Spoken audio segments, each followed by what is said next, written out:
여러분 안녕하십니까? 비어있어 보여도 속이 꽉 차있는 시사 깡통입니다. 여러분의 구독과 좋아요 그리고 공유가 여러분의 주변을 바꿀 수 있습니다. 꼭 부탁드립니다. 최근 온 나라를 뜨겁게 달구고 있는 조국 법무부 장관 후보자의 딸 입시 의혹을 비롯한 각종 의혹으로 인해서 연일 전국이 달아오르면서 인사청문회 대상인 나머지 6명의 장관 및 장관급 후보들의 인사청문회는 사람들 및 언론의 감심 밖으로 밀려나고 있는 형국입니다. 이 때문에 이번 방송에서는 조국 후보자를 제외한 이들 6인의 장관 및 장관급 후보자들은 어떤 의혹이 제기되고 있는지, 또 이분들은 과연 그 자리에 적합한 분들인지 짚어보고자 합니다. 먼저 이 6분을 소개하자면 이정옥 여성가족부 장관 후보자, 김현수 농림수산식품부 장관 후보자, 최기영 과학기술정보통신부 장관 후보자, 은성수 금융위원장 후보자, 조성욱 공정거래위원장 후보자, 그리고 한상혁 방송통신위원장 후보자입니다.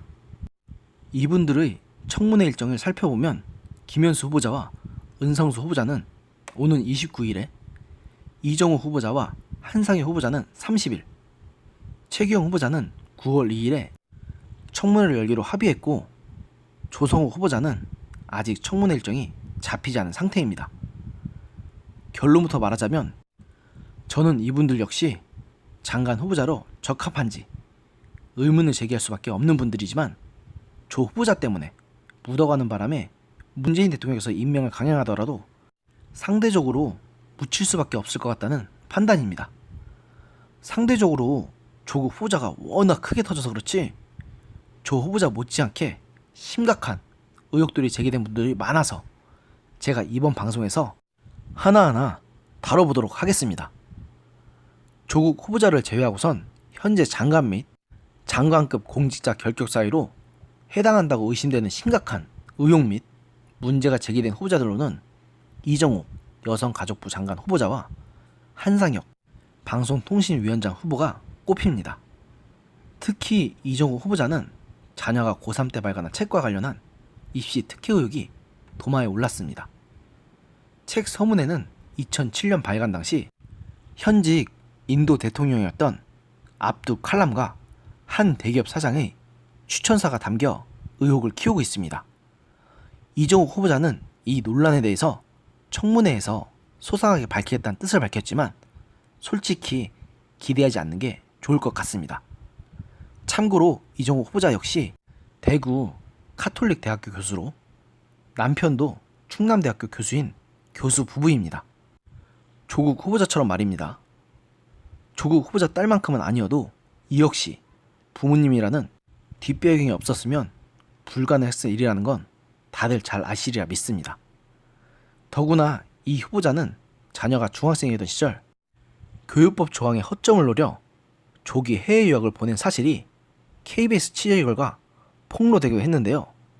자유한국당 전희경 의원실에 따르면 이 후보자의 딸은 중학교 3학년 재학 시절인 지난 2003년 중학교를 자퇴한 뒤 아버지와 함께 미국으로 해외 유학을 떠났습니다. 당시 초중등 교육법은 한국 국민으로서 정체성을 공유한다는 취지에서 중학교 졸업 이전에는 해외 유학을 하는 것을 비인정 유학으로 규정했는데요. 다만 부모 어느 한쪽만 아니라 양쪽 모두 자녀와 함께 유학을 떠날 경우에는 예외적으로 허용했습니다. 이 조항은 지난 2012년 부모 한쪽만 동행할 경우도 허용하는 것으로 완화됐습니다. 즉, 이 후보자의 딸이 아버지를 따라 유학 갔던 2003년 당시에는 불법이었다는 뜻입니다. 그 외에도 목동 아파트 갭 투자 의혹, 지각 납부 의혹 등이 제기되는 등 조국 후보자가 아니었으면 이분 정말 곤욕 제대로 치렀을 것 같다는 생각이 듭니다. 지명되자마자 가짜뉴스 단속을 하겠다고 엄포를 놓고 야당으로부터 단단히 찍힌 한상혁 방통위원장 후보자는 자신의 고교동 장생이 대표이사로, 아내가 이사로 재직 중인 애니메이션 콘텐츠 제작사의 2,400만원어치 비상장 주식을 보유해 직무수행 부적합 논란으로 도마에 올랐습니다. 이 회사는 방송사의 콘텐츠를 공급하는 회사로 방송사 감독을 총괄하는 방통위원장으로 부적절하다는 지적을 받고 있습니다. 한 후보자는 문제가 된다면 주식을 처분하겠다는 입장을 밝혔지만 논란이 쉽게 가라앉기 힘들어 보입니다. 또 중앙대학교 석사과정 재학 시에 발표했던 석사 논문도 표절 시비에 휘말려 있고 배우자가 부당 소득공제를 받은 것으로 알려져서 이분 역시 청문회에서 야당 의원들이 제대로 털 것이라고 생각이 됩니다. 일각에서는 이분의 자녀가 이중국적 보유자이며 과거에 음주운전을 했다는 의혹도 제기되고 있습니다.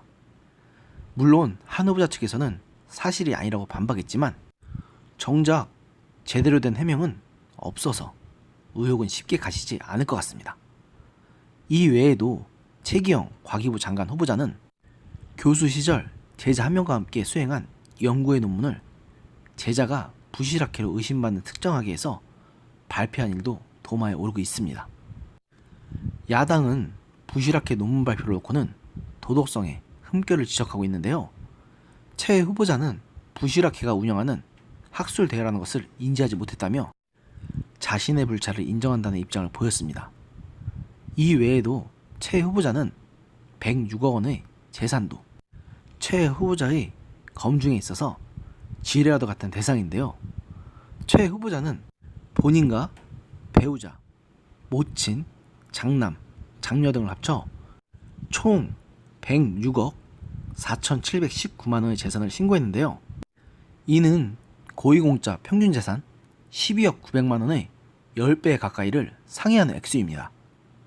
김현수 농림식품부 장관 후보자는 세종시에 공무원 특별 분양을 통해 아파트 분양권을 얻고도 한 차례도 거주하지 않아 일명 관테크 논란이 발목을 잡을 것으로 보입니다. 김 후보자는 2012년 공무원 특별 분양을 통해 세종시에 25평 아파트 분양권을 얻었고 해당 아파트는 2014년 8월부터 입주가 시작되었지만 김 후보자는 이 아파트에 실거주한 적이 없는 것으로 드러났습니다. 그동안은 이 아파트에 살지 않은 채 관사에 살았고 전입신고도 하지 않은 채 주민등록상 주소는 경기도 성남시에 둔 것으로 나타나 위장 전입 의혹도 나오고 있습니다. 또 은성수 금융위원장 후보자는 공공기관 대표를 맡고 있어서 여야 국회의원 수십 명에게 지난 3년간 2천만 원이 넘는 정치자금을 기부한 것으로 확인되어 도마 위에 올랐는데요. 은 후보자는 평소 친분 있는 의원들을 법령이 허락하는 범위 내에서 소액 후원한 것이고 대가성은 없었다고 해명했지만 야당 의원들은 청탁성 로비 목적이 의심된다며 의혹을 제기하고 있습니다. 조성욱 공정거래위원장 후보자는 정치권 및 감독기관 출신의 공기업 임원 재직을 비판했으나 정작 자신도 예탁결제원, 한국마사회 사회이사로 재직한 점, 즉 내로남불 논란 등이 무리를 빚을 것으로 보입니다.